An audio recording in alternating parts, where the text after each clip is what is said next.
O segundo exemplo que nós vamos ver agora, ele segue na mesma linha do exemplo anterior, mas ele tem algumas informações, digamos assim, ocultas, né? Particularmente a informação da reação-alvo. Então, para o pessoal da fisicoquímica, né, esse aqui é o exercício que está proposto na apostila. O pessoal da química geral não tem acesso a essa apostila, mas não tem problema, vocês podem seguir o exemplo, porque ele continua na mesma linha do exemplo do exercício anterior, né? Então a ideia é o seguinte: usando as seguintes 4 reações, preveja a entalpia padrão de formação do cloreto de alumínio sólido, né? Qual que é a fórmula do cloreto de alumínio? AlCl3. Então o que é importante aqui? Nós temos 4 reações químicas que são dadas no exercício, que têm valores de entalpia conhecidos, né? Valores de variação da entalpia de reação conhecidos. Agora, o exercício não dá para mim a reação-alvo, né? Ele diz o que eu é para determinar, que é a entalpia padrão de formação desta espécie química aqui, mas ele não diz para mim qual é a reação alvo para eu encontrar essa informação. Então é importante a gente conhecer qual é o conceito de entalpia padrão de formação, né? Nós já vimos o que é uma entalpia de formação. Bom, a entalpia de formação é a entalpia de uma reação de formação, que tem uma definição muito precisa no fisicoquímica. Qual que é a definição de reação de formação? É a reação que forma 1 mol do meu composto, no caso o cloreto de alumínio aqui, forma 1 mol dele a partir dos elementos químicos, no caso aqui desse exemplo, alumínio e cloro gasoso, né? Então, quer dizer, eu preciso conhecer a definição de entalpia de formação para ser capaz de montar a reação-alvo, né? E qual é a reação-alvo? É essa daqui, ó.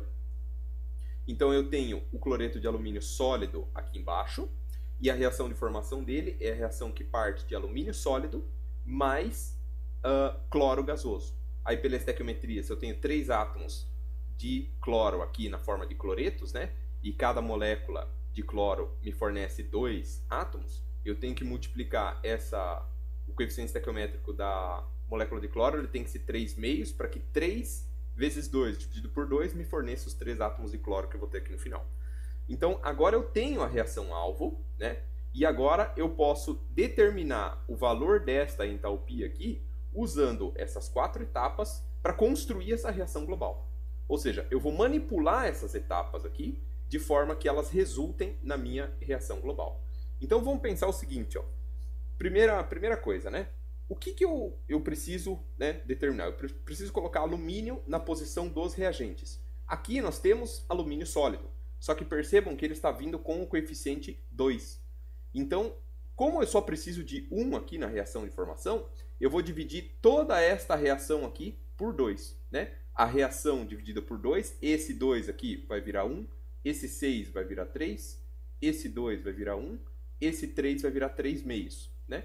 E o que vai acontecer com esse valor do ΔH aqui? Ele também será dividido por 2. Depois a gente vê o valor numérico disso. Por enquanto, só vamos entender como construir esse raciocínio. Então, no momento em que eu divido a reação A por 2, então deixa eu colocar um resumo aqui do lado, né?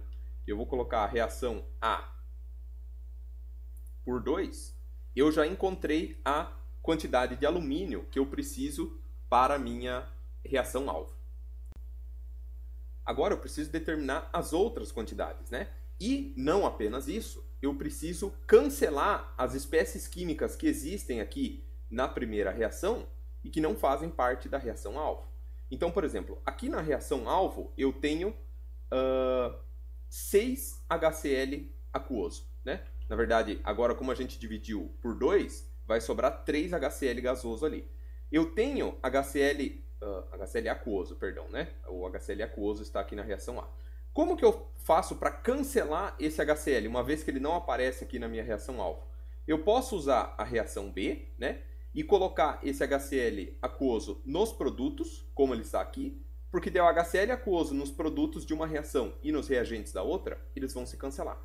A questão é, quantos HCls eu tenho? Eu tinha 6, eu dividi por 2 essa reação, então vão me sobrar 3 aqui. Ora, então eu preciso multiplicar a reação B por 3, porque daí eu vou gerar exatamente a quantidade de HCl aquoso que vai cancelar esse aqui da reação inicial. Então a gente vai multiplicar toda a reação B por 3, inclusive o seu valor de variação da entalpia. Aí você pensa, bom, beleza, né? Resolvi o problema aqui do HCl, mas agora eu criei outro problema, porque agora eu tenho HCl gasoso, também 3, né? E eu também preciso cancelar. Só que o HCl gasoso ele aparece nessa reação química aqui. Então, se eu fizer esse 2 se transformar em 3, eu vou conseguir cancelar esse HCl gasoso com o HCl gasoso que está aqui em cima. Então, eu preciso multiplicar os coeficientes desta reação C, eu vou multiplicar por 3 e dividir por 2, ou seja, multiplicar por 3 meios, né? De forma que 2 vezes 3 dê 6, dividido por 2 vai dar 3, que é exatamente os coeficientes que eu tenho aqui em cima. Não se preocupem em anotar essas reações, eu já vou colocar as reações corretas multiplicadas para a gente trabalhar a álgebra desses cancelamentos, né? Então, só entendam que a reação B eu vou multiplicar por 3, a reação C eu vou multiplicar por 3 meios e a reação A eu vou dividir por 2. E daí aqui, no caso da reação D, nós temos que observar o seguinte. Nós temos o cloreto de alumínio sólido, né? E nós temos o cloreto de alumínio aquoso. Eles são espécies químicas diferentes. O fato de eu solubilizar essa espécie química aqui envolve uma certa variação da entalpia. E vocês reparem que o cloreto de alumínio que está sendo gerado na primeira reação aqui, ele é aquoso. Ele não é o cloreto de alumínio sólido que nós estamos buscando na nossa reação alfa. Então eu tenho que cancelar esse aquoso e colocar um sólido no lugar. Só que como esse aquoso aqui está no produto, eu tenho que colocar outra espécie aquosa nos reagentes. Então eu vou inverter esses dois aqui, né? Para colocar esse aqui aquoso nos reagentes, esse aqui sólido nos produtos. E para isso eu vou ajustar, né? Eu vou multiplicar o ΔH pela quantidade necessária. No caso aqui, se eu vou ter que inverter apenas, né? Eu vou multiplicar por menos 1 e esse menos aqui ele vai acabar virando um mais depois. Então vamos ver como é que vão ficar todas essas reações já ajustadas. Eu tenho elas aqui embaixo. Deixa eu diminuir aqui. Então a nossa reação alvo é essa daqui, né? Eu copiei ela aqui em cima. A reação A, no momento em que eu divido ela por 2, ela me fornece estas quantidades aqui. Então o 2 do alumínio virou 1, o 6 virou 3, o 2 virou 1 e o 3 virou 3 meios.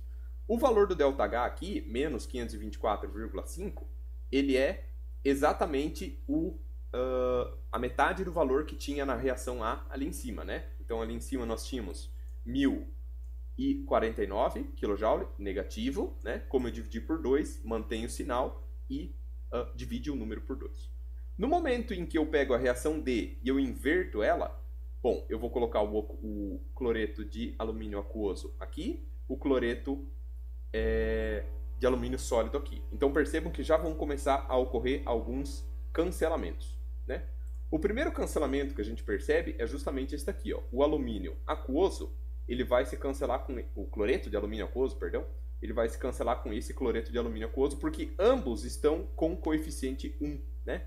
E um deles está depois da seta, o outro está antes da seta.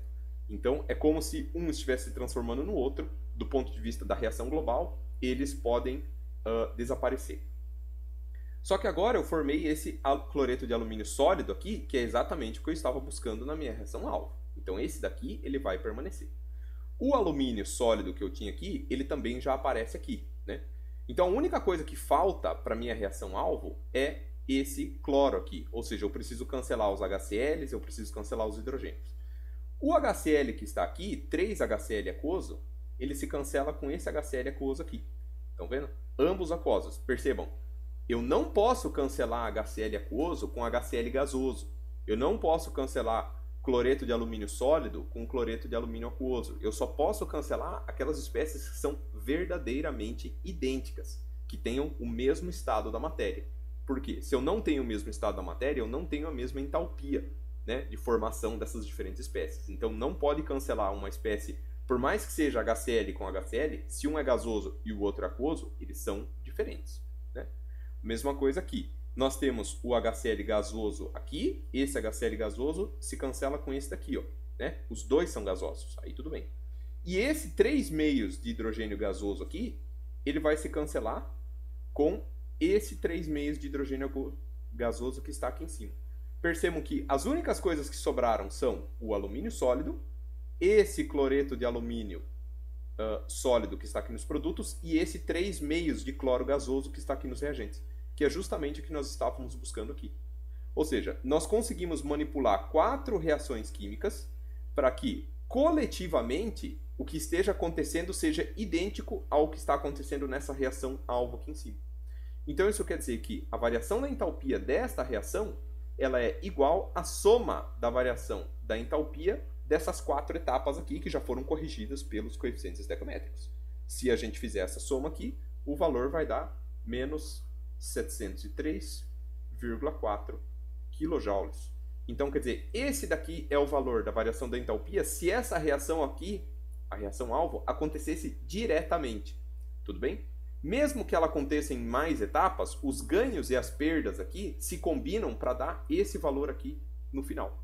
Então, quer dizer, por meio da lei de Hess, por meio da consequência da entalpia ser uma função de estado, eu posso manipular diversas etapas de uma reação e conseguir a informação de uma reação diferente, né?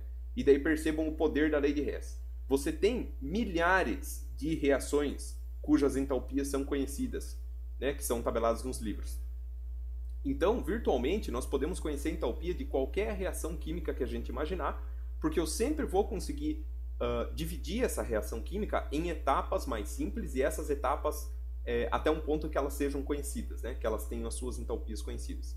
Então, em tese, o ΔH de uma reação, né? O ΔHR, ele é uma informação que pode ser calculada para qualquer reação química de nosso interesse. Mesmo que ela não possa ser feita no laboratório, mesmo que ela possa ser feita, mas que existam reações paralelas, mesmo que os reagentes não sejam puros, né? Uma série de fatores que poderiam atrapalhar o experimento, do ponto de vista desse cálculo aqui, eles não nos atrapalham. Então a lei de Hess é uma ferramenta poderosíssima para que a gente seja capaz de prever dados de termoquímica com altíssima precisão, sem a necessidade de fazer experimentos.